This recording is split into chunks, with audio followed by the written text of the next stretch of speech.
Jadi makin ditekan, makin yakin sama Allah. Makin banyak masalah, makin yakin sama Allah. Makin berserah kepada Allah. Kok bisa kayak gitu? Ada orang yang ketika makin banyak masalah, makin ragu sama Allah. Ini Allah maunya apa sih? Gitu kan? Ketika makin banyak masalah, makin kayak mempertanyakan takdir dan ketentuan Allah. Kenapa kok saya yang ngalamin ini? Kenapa saya dari dulu gak selesai-selesai masalahnya? Kenapa justru setelah saya berhijrah malah banyak masalah? Kenapa para sahabat sebaliknya? Makin dikasih ujian, makin wa ma zadahum illa imanan wa taslima. Gak bertambah kecuali iman dan kepasrahan. Jadi dikasih ujian malah makin yakin sama Allah, bukan makin ragu. Misalnya dia ganti nih model transaksi dagangnya, bisnisnya. Yang tadi mungkin syubhat atau haram, sekarang dia pakai model transaksi bisnis yang halal aja deh, yang aman-aman aja. Gara-gara transaksi yang halal malah banyak masalah. Masih mending kalau masalahnya cuman berkurang income-nya. Ini malah ditipu orang lah, rugi segala macam. Mulai mempertanyakan, nih bener nggak ya saya ngambil jalan yang syariat segala macam, kok malah makin susah nih kelihatannya. Kenapa kita ketika diuji malah jadi ragu sama Allah? Kenapa saya katanya kalau misalnya saya jujur, saya akan dapat kebaikan. Ini gara-gara jujur malah nggak lulus. Ya mungkin nggak belajar tapi jujur. Yang satu lagi yang nggak jujur malah nilainya bagus mungkin. Misalnya nggak belajar tapi dia dusta. Kenapa para sahabat ketika diuji malah makin yakin sama Allah? Malah makin pasrah kepada Allah. Karena mereka pegang janji Allah. Itu salah satu tipsnya. Kalau kita pengen tetap woles pas menghadapi kesulitan, pegang janji Allah. Makin kita kuat pegang janji Allah, diuji, kita makin pasrah sama Allah. Ya Allah, saya akan yakin sama Engkau memegang janjimu. Ketika diuji, saya berharapnya balasan dari Allah, pertolongan dari Allah. Kayak yang pernah saya sampaikan dulu, kalau kita dapat musibah, yakinlah kepada janji Allah. Siapa yang membaca doa yang diajarkan Nabi, nanti Allah akan ngasih ganti yang lebih baik gitu kan ya. Allahumma ajurni fi musibati wa khluf li khairam minha. Ya Allah, beri saya pahala dalam musibah ini, beri saya ganti yang lebih baik darinya. Kalau kita pegang banget dengan janji Allah lewat doa ini, kita ketika dapat musibah setidaknya nggak akan panik habis-habisan, nggak akan putus asa dalam menunggu pertolongan Allah. Setidaknya kalau nggak bisa woles-woles amat, nggak bisa tenang-tenang amat, minimal nggak panik habis berlebihan. Kalau musibahnya musibah kematian, nggak bikin kita meratapi kematian. Kenapa? Kita pegang janji Allah SWT. Makanya kan ada cerita seorang ayah yang diberi musibah dengan wafat dua orang anaknya. Anak laki-laki pertama meninggal. Dia bilang innalillahi wa inna ilaihi rajiun. Anak laki-laki kedua meninggal. Dia bilang innalillahi wa inna ilaihi rajiun. Semua ini milik Allah. Allah yang memberi, Allah juga yang mengambil kembali. Suka-suka Allah, pasrah gitu. Nerima, ridho dalam bahasa agama. Bukan ikhlas ya. Kalau ikhlas itu dalam bab ibadah. Kalau dalam bab takdir namanya ridho. Raditu billahi robba. Saya ridho deh dengan ketentuan Allah, itu namanya ridho. Bukan yang ikhlas ya. Ikhlas apaan? Orang nggak lagi ibadah kan, lagi ada musibah. Jadi bukan yang ikhlas ya, bukan, tapi yang ridho ya. Kalau mau lebih tepat nih, tapi nggak apa-apa deh, pakai bahasa kita aja. Tapi kalau mau lebih tepat maknanya yang ridho ya, sing ridho ya gitu, bukan sing ikhlas. Karena ikhlas itu ibadah ritual. Nah, dia ridho tuh. Innalillahi wa inna ilaihi raji'un. Innalillahi wa inna ilaihi raji'un. Yang ketiga meninggal juga. Dan dia mulai agak ragu nih, kok gini-gini amat ya. Suatu malam dia bermimpi, dua anaknya itu dalam mimpi itu ayah ini mau jatuh ke sebuah jurang yang di bawahnya api, kayak api neraka gitu.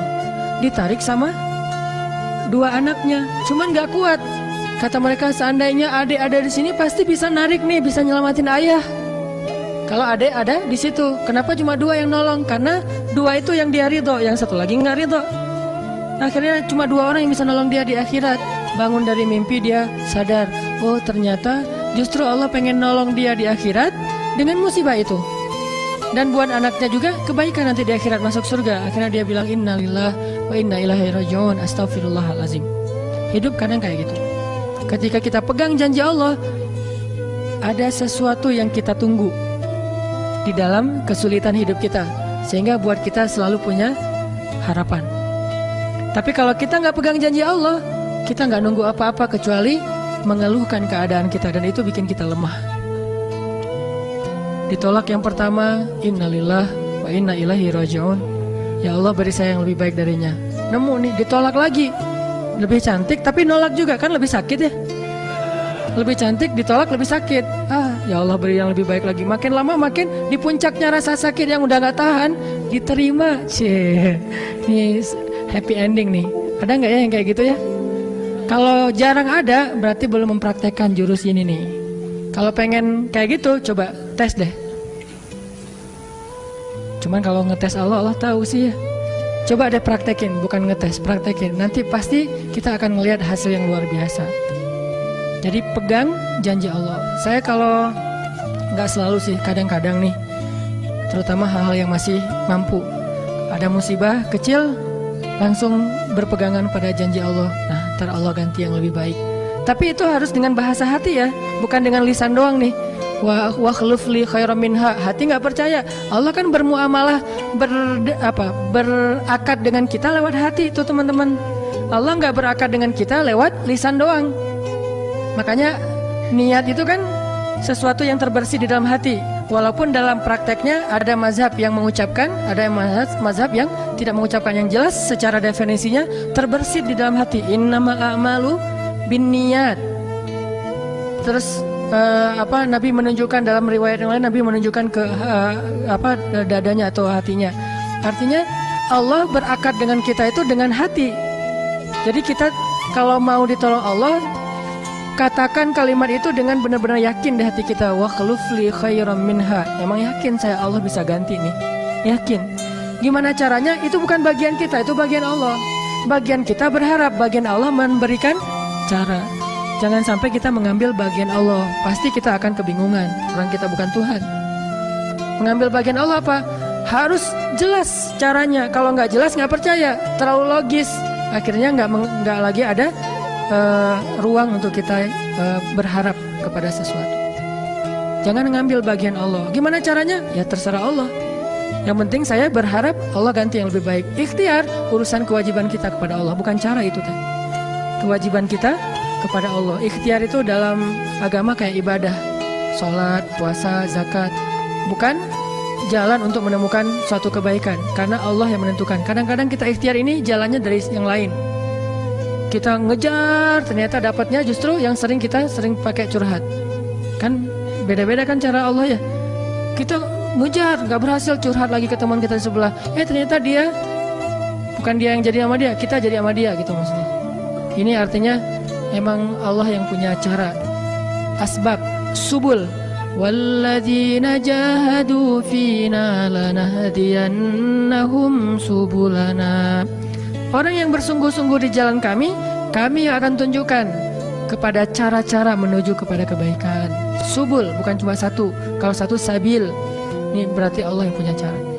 Ya Allah, beri saya ganti yang lebih baik. Saya yakin banget nih. Kata teman kita, caranya gimana? Kayaknya mustahil deh. Allah punya cara. Allah bisa mendatangkan sesuatu dengan cara-cara yang kita mengerti, ilmiah, logis. Bisa yang dengan cara yang kita nggak ngerti, nggak ilmiah, nggak logis. Bisa juga dengan sebalik dari apa yang kita ngerti. Kita ngertinya gini, Allah bikin yang sebaliknya. Allah punya banyak cara. Contoh, Allah mendatangkan kita, melahirkan manusia itu dari pasangan ayah dan ibu. Ilmiah, logis, bisa dijelaskan secara keilmuan. Tapi Allah juga bisa mendatangkan seorang anak tanpa ayah seperti Isa dari rahimnya Siti Maryam yang suci. Atau bisa juga mendatangkan seekor onta bukan dari induknya tapi keluar dari batu seperti ontanya Nabi Sholih. Allah bisa mendatangkan segala sesuatu dari cara-cara yang yahtasib aula yahtasib. Yang kita mengerti atau kita tidak mengerti. Makanya Allah mengatakan wa yarzuqhu min haitsu la yahtasib. Allah kasih rezeki dari jalan haitsu la yahtasib, yang gak pernah kalian duga. Berarti kalau masih keduga, bukan itu jalannya. bisa sih kayaknya jalan ini, bukan itu. Bisa sih gini, bukan itu. Terus jalannya apa? Yakin, itulah jalannya. Allah yang akan mendatangkan dengan surprise. Kayaknya surprise itu lebih seru sih. Dan surprise Allah itu emang pasti. Kalau surprise teman kita pas kita ulang tahun, kenapa ya hari ini kok biasa-biasa aja ya, nggak ada yang ngucapin, nggak ada yang ngasih hadiah misalnya ya. Kita masih berharap, oh mungkin mereka pengen ngasih surprise. Nanti malam-malam tiba-tiba saya masuk ke rumah, saya buka pintu rumah saya, tiba-tiba orang udah ngumpul semua di dalam rumah, terus ngasih surprise happy birthday gitu, balon segala macam, gitu-gitu deh. Bisa. Tapi apakah itu terjadi? Belum tentu. Pas kita pulang ke rumah udah siap-siap gitu. Gua mah nggak akan kaget lah, yang gitu-gitu pasti udah disiapin. Buka pintu, ngelihat ke dalam, jalan pelan-pelan, nyalain lampu, kosong, nggak ada siapa-siapa. Manusia bisa gitu banget kan? Teman kita atau pasangan kita berpikir, oh pasti dia ingat lah, nggak mungkin dia nggak ingat hari jadian kita atau hari putus kita terus jadian lagi, atau hari lahir lah minimal, pasti dia ingat.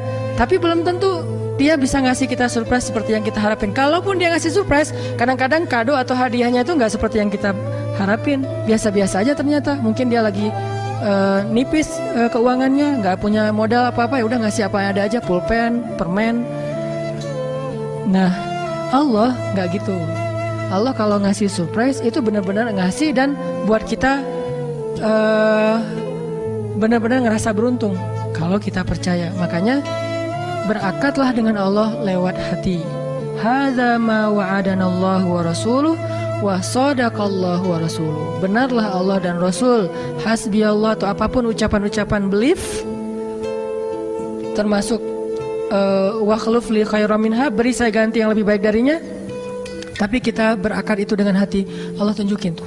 Ini yang bisa bikin kita sedikit lebih tenang atau banyak bisa dapat ketenangan kalau kita dalam kondisi yang sulit. Kalau diuji dalam hal-hal yang kayaknya mentok gitu, mau kemana lagi nih, mau gimana lagi nih, mau apa lagi nih, kan gitu kan? Udah nggak tahu lagi mau gimana, mau kemana, mau apa, mau siapa lagi nih? Kayaknya semua yang di list reunian udah ditembak satu-satu, gagal semua gitu kan? Mau siapa lagi nih? Teman kuliah udah, teman SMA udah, sampai teman SD juga udah. Ya masa nyari teman TK gitu kan ya? Nyari semua nolak, ke siapa lagi? Allah yang punya siapanya. Kadang-kadang siapanya Allah itu kita nggak pernah ngeduga. Yang kita nggak pernah mau ke situ karena berpikir nggak mungkin deh kalau itu mah. Justru kita nggak ngedatangin dia karena kita nggak percaya mungkin. Tapi buat Allah apa sih yang nggak mungkin? Julaibib dengan kondisi rakyat jelata banget ketemu seorang cewek yang selebgram banget, bisa aja tuh. Apalagi kita yang insya Allah nggak Julaibib amat lah ya, masih kerenan dikit lah. Walaupun mungkin solehnya pasti jauh dengan Julaibib, tapi secara fisik ya kita bukan budak. Kita bukan orang yang seperti digambarkan di dalam hadis gimana fisiknya Julaibib sangat pas-pasan. Walaupun tingkat kesolehannya jauh, pasti sahabat itu tidak tergantikan, tidak tertandingi. Oke, itu satu kasus di Al-Quran gimana Wallace dengan modal pegang janji Allah. Berakad kepada Allah dengan hati. Ini kata kuncinya. Berakad kepada Allah dengan hati. Dan Allah pasti la yukhliful mi'ad, nggak akan ingkar janji, nggak akan kalau dengan hati. Masalahnya tingkat hati juga darajat. Lahum darajatun 'inda rabbihim. Orang yang beriman itu bertingkat-tingkat. Ada yang imannya itu benar-benar luar biasa, sampai hal yang paling mustahil buat dia tuh nggak ada yang mustahil buat Allah. Ada yang berimannya yang berat-berat mah dia masih agak-agak ragu, yang ringan-ringan dia masih yakin. Berarti aku tergantung perasaan. Jadi makin ditekan, makin yakin sama Allah. Makin banyak masalah, makin yakin sama Allah. Makin berserah kepada Allah. Kok bisa kayak gitu? Ada orang yang ketika makin banyak masalah, makin ragu sama Allah. Ini Allah maunya apa sih? Gitu kan? Ketika makin banyak masalah, makin kayak mempertanyakan takdir dan ketentuan Allah. Kenapa kok saya yang ngalamin ini? Kenapa saya dari dulu gak selesai-selesai masalahnya? Kenapa justru setelah saya berhijrah malah banyak masalah?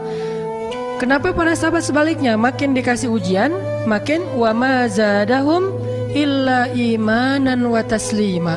Gak bertambah kecuali iman dan kepasrahan. Jadi dikasih ujian malah makin yakin sama Allah, bukan makin ragu. Misalnya dia ganti nih modal transaksi dagangnya, bisnisnya. Yang tadi mungkin syubhat atau haram, sekarang dia pakai modal transaksi bisnis yang halal aja deh, yang aman-aman aja.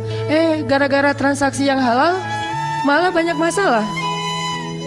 Masih mending kalau masalahnya cuman berkurang income-nya. Ini malah ditipu orang lah, rugi segala macam.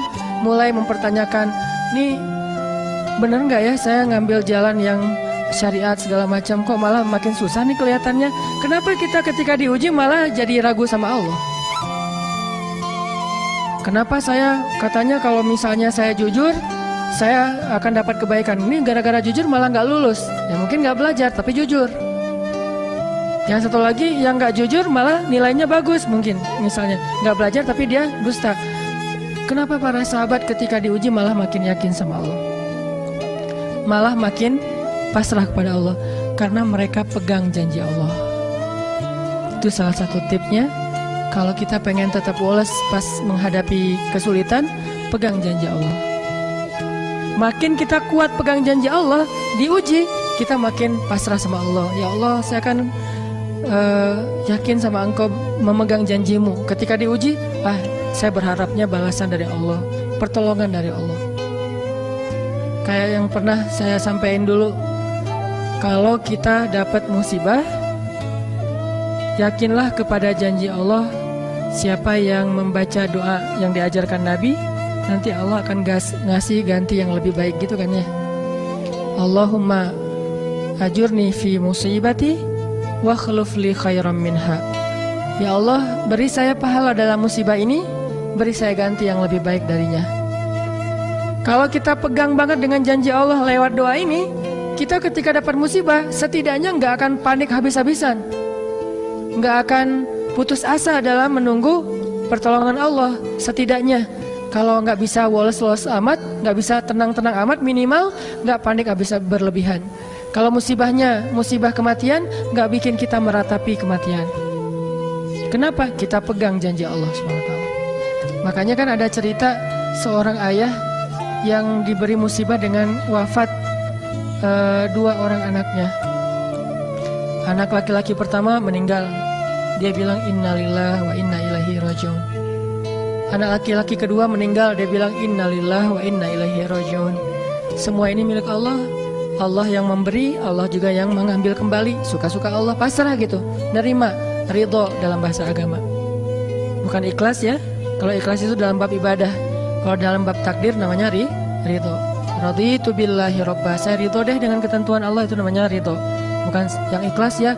Ikhlas apaan? Orang nggak lagi ibadah kan, lagi ada musibah. Jadi bukan yang ikhlas ya, bukan. Tapi yang ridho ya.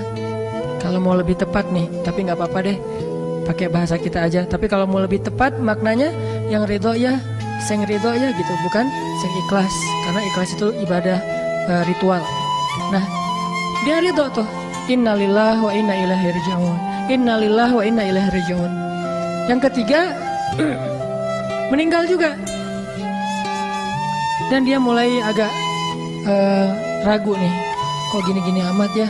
Suatu malam dia bermimpi dua anaknya itu, dalam mimpi itu ayah ini mau jatuh ke sebuah jurang yang di bawahnya api, kayak api neraka gitu. Ditarik sama dua anaknya, cuman gak kuat. Kata mereka, seandainya adik ada di sini pasti bisa narik nih, bisa nyelamatin ayah. Kalau adik ada di situ, kenapa cuma dua yang nolong? Karena dua itu yang dia ridho, yang satu lagi nggak ridho. Akhirnya cuma dua orang yang bisa nolong dia di akhirat. Bangun dari mimpi dia sadar, oh ternyata justru Allah pengen nolong dia di akhirat dengan musibah itu. Dan buat anaknya juga kebaikan nanti di akhirat, masuk surga. Akhirnya dia bilang innalillahi wa inna ilaihi rajiun, astaghfirullahalazim. Hidup kadang kayak gitu. Ketika kita pegang janji Allah, ada sesuatu yang kita tunggu di dalam kesulitan hidup kita, sehingga buat kita selalu punya harapan. Tapi kalau kita nggak pegang janji Allah, kita nggak nunggu apa-apa kecuali mengeluhkan keadaan kita, dan itu bikin kita lemah. Ditolak yang pertama, innalillah wa inna ilaihi rajiun. Ya Allah, beri saya yang lebih baik darinya. Nemu nih, ditolak lagi, lebih cantik tapi nolak juga, kan lebih sakit ya. lebih cantik, ditolak lebih sakit. Ya Allah beri yang lebih baik lagi. Makin lama makin di puncaknya rasa sakit yang udah gak tahan, diterima. Ini happy ending nih. Ada gak ya yang kayak gitu ya? Kalau jarang ada, berarti belum mempraktekkan jurus ini nih. Kalau pengen kayak gitu, coba tes deh. Cuman kalau ngetes Allah, Allah tahu sih ya. Coba deh praktekin, bukan ngetes, praktekin. Nanti pasti kita akan ngelihat hasil yang luar biasa. Jadi pegang janji Allah. Saya kalau nggak selalu sih, kadang-kadang nih, terutama hal-hal yang masih mampu. Ada musibah kecil, langsung berpegangan pada janji Allah. Nah, ntar Allah ganti yang lebih baik. Tapi itu harus dengan bahasa hati ya, bukan dengan lisan doang nih. Wa khluf li khairam minha. Hati nggak percaya. Allah kan bermuamalah, berakad dengan kita lewat hati itu teman-teman. Allah nggak berakad dengan kita lewat lisan doang. Makanya niat itu kan sesuatu yang terbersih di dalam hati. Walaupun dalam prakteknya ada mazhab yang mengucapkan, ada mazhab yang tidak mengucapkan. Yang jelas secara definisinya terbersih di dalam hati. Innamal a'malu binniyat. Terus Nabi menunjukkan dalam riwayat yang lain, Nabi menunjukkan ke dadanya atau hatinya. Artinya Allah berakad dengan kita itu dengan hati. Jadi kita kalau mau ditolong Allah, katakan kalimat itu dengan benar-benar yakin di hati kita. Wa khluf li khairam minha. Emang yakin saya Allah bisa ganti nih. Yakin. Gimana caranya? Itu bukan bagian kita, itu bagian Allah. Bagian kita berharap, bagian Allah memberikan cara. Jangan sampai kita mengambil bagian Allah. Pasti kita akan kebingungan. Orang kita bukan Tuhan. Mengambil bagian Allah apa? Harus jelas caranya. Kalau nggak jelas nggak percaya. Terlalu logis. Akhirnya nggak lagi ada ruang untuk kita berharap kepada sesuatu. Jangan mengambil bagian Allah. Gimana caranya? Ya terserah Allah. Yang penting saya berharap Allah ganti yang lebih baik. Ikhtiar, urusan kewajiban kita kepada Allah. Bukan cara itu teh. Kewajiban kita kepada Allah. Ikhtiar itu dalam agama kayak ibadah, sholat, puasa, zakat. Bukan jalan untuk menemukan suatu kebaikan. Karena Allah yang menentukan. Kadang-kadang kita ikhtiar ini jalannya dari yang lain. Kita ngejar, ternyata dapatnya justru yang sering pakai curhat. Kan beda-beda kan cara Allah ya. Kita ngejar, gak berhasil, curhat lagi ke teman kita di sebelah. Ternyata dia, bukan dia yang jadi sama dia, kita jadi sama dia gitu maksudnya. Ini artinya emang Allah yang punya cara. Asbab, subul. Walladzina jahadu fina lanahdiyannahum subulana.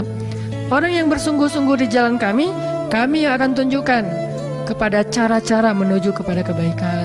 Subul, bukan cuma satu. Kalau satu sabil, ini berarti Allah yang punya cara.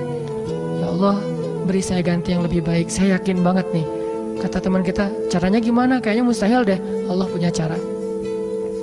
Allah bisa mendatangkan sesuatu dengan cara-cara yang kita mengerti, ilmiah, logis. Bisa dengan cara yang kita nggak ngerti, nggak ilmiah, nggak logis. Bisa juga dengan sebalik dari apa yang kita ngerti. Kita ngertinya gini, Allah bikin yang sebaliknya. Allah punya banyak cara. Contoh, Allah mendatangkan kita, melahirkan manusia itu dari pasangan ayah dan ibu. Ilmiah, logis, bisa dijelaskan secara keilmuan. Tapi Allah juga bisa mendatangkan seorang anak tanpa ayah seperti Isa dari rahimnya Siti Maryam yang suci. Atau bisa juga mendatangkan seekor onta bukan dari induknya tapi keluar dari batu seperti ontanya Nabi Solih.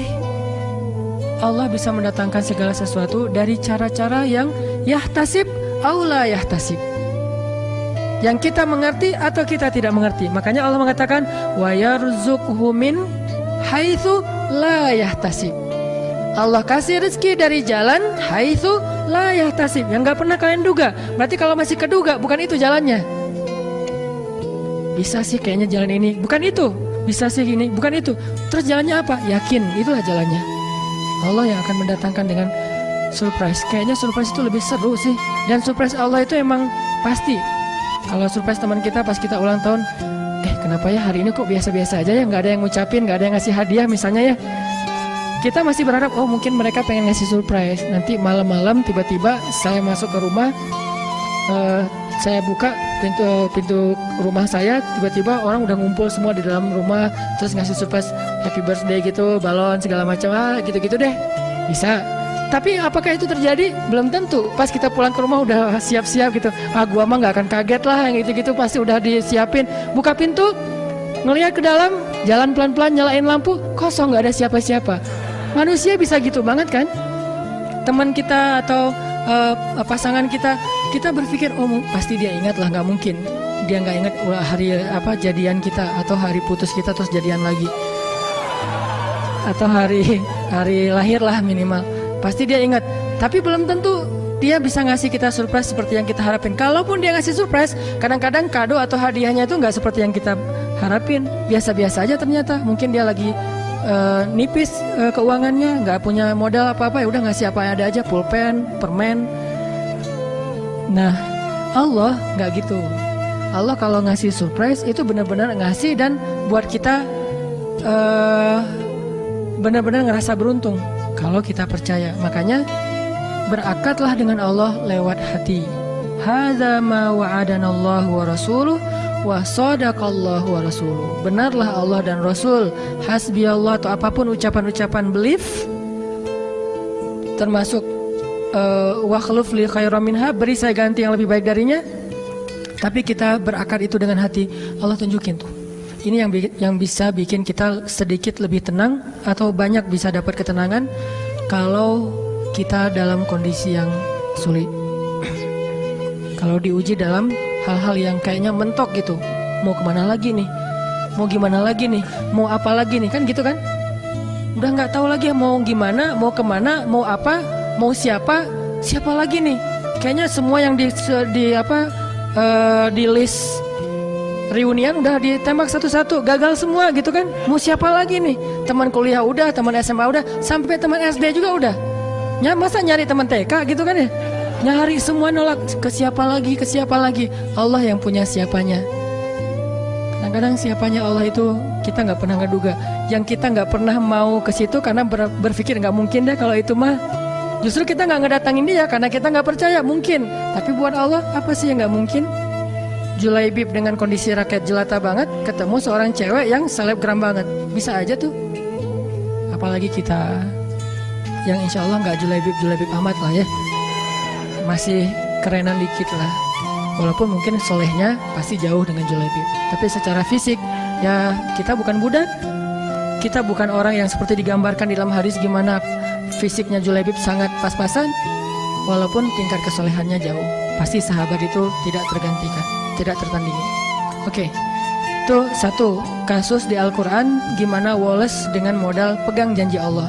Berakad kepada Allah dengan hati. Ini kata kuncinya, berakad kepada Allah dengan hati. Dan Allah pasti la yukhliful mi'ad, gak akan ingkar janji, gak akan kalau dengan hati. Masalahnya tingkat hati juga darajat. Lahum darajatun 'inda rabbihim. Orang yang beriman itu bertingkat-tingkat. Ada yang imannya itu benar-benar luar biasa, sampai hal yang paling mustahil buat dia tuh nggak ada yang mustahil buat Allah. Ada yang berimannya yang berat-berat mah dia masih agak-agak ragu, yang ringan-ringan dia masih yakin. Berarti aku tergantung prasangka, tergantung